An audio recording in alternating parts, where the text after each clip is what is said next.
Everyone, જય શ્રી કૃષ્ણ, જય લીબાઈમાં, good afternoon. અને જો આ ડુંગળી બી કમ્પ્લીટ સુકાઈ ગયું. અને ઝીણા ઝીણા છે ને આ રીતના કૂટોળે બી કાઢીએ અને ખાવા ધાણા વાવ્યા હતા ને તો ધાણા ઉપાડીને સૂકવી નાખ્યા. તો એનું બી ધોકાથી કાઢી નાખીએ, ધોકા મારે પેલા ડુંગળીનું કાઢી લઈએ.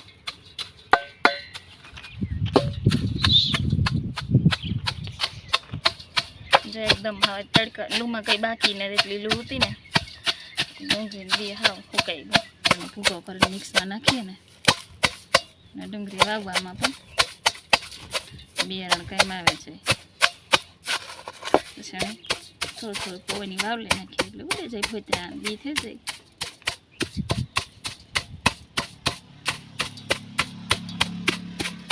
મોટી રીતના દાખલા બધા નીકળે, બધાનું કામ આવ્યું.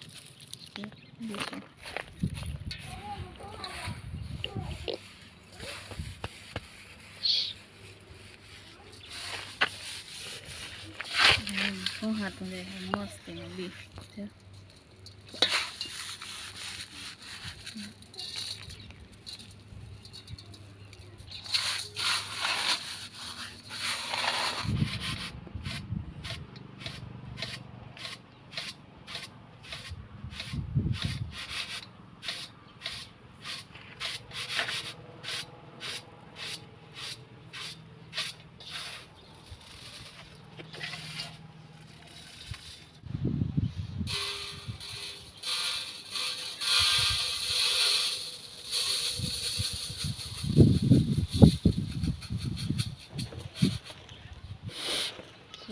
રેડી.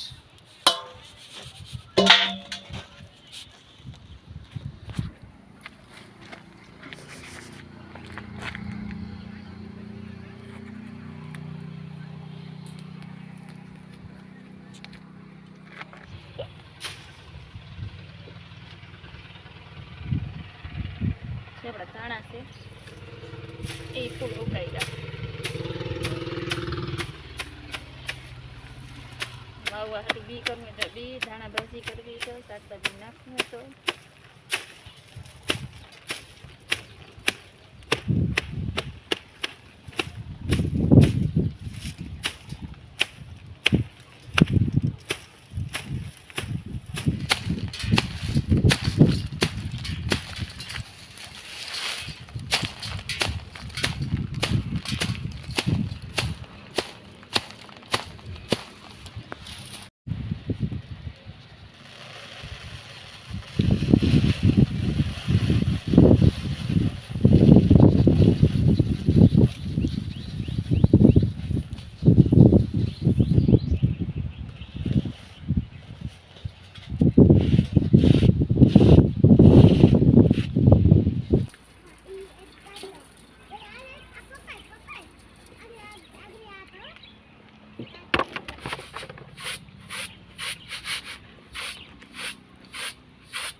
આપણે જ્યાં ડુંગળી બી વાવલીને રેડી કરી લીધું.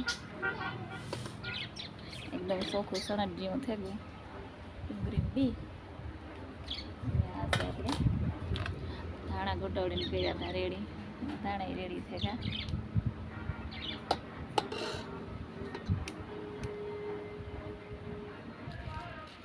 આપણું જ્યાં લહણ છે એમાં એકદમ નું કર્યું થઈ ગયું. હું એવું પાકે ગું નથી એટલે ઉપાડી લઈએ.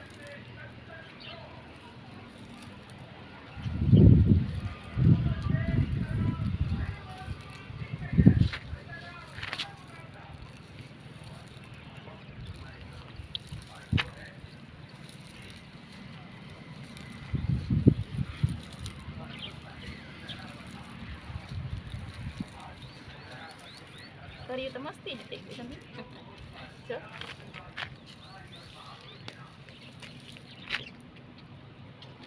કઠણ થઈ ગઈ, સોરાઈ ગઈ.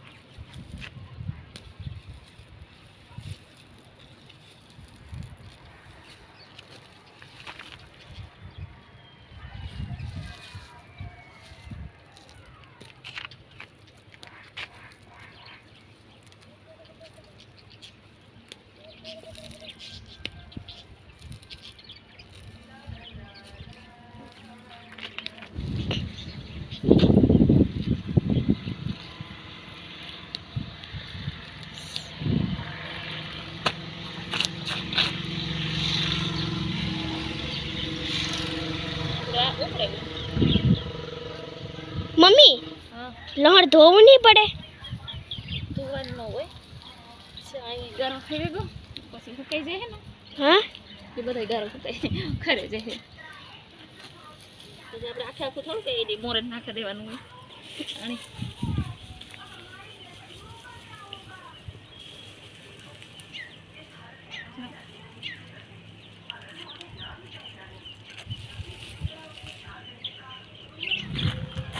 કુક મૂકી દઈએ અને પછી એને પૂરો બાંધે ને એને મૂકી દેવાનો બધી દાહણનો ગાંઠિયો જોતો હોય ને એ ખેંચી લેવાનો આવે જાય સુકાઈ ગયો એ ફળ લેવાનો આ બધા વડવા એટલે કલઢા દાદા ને દાદીની બધા સી કહેતા હોય કે આઈને છોડવા હોતું લહણ કે ડુંગળી રાખો ને બાંધીને ખુલ્લામાં તો ઝાઝો ટાઈમ સ્ટોર થાય બગડે નહીં તો આપણે એની ટ્રાય કરીએ આ રીતના ઘરનું લહણ છે ટ્રાય કરીએ ને કે આવી રીતે આપણે વેસાતું બજારમાં ન ચડે પાકું લહણ પૂણ્યો તે રાખીએ તો ઘરનું છે એટલે આવી રીતના રાખીને ટ્રાય કરી લઈએ તો આપણે આને આ ફૂકાવા રાખી દઈએ લહણ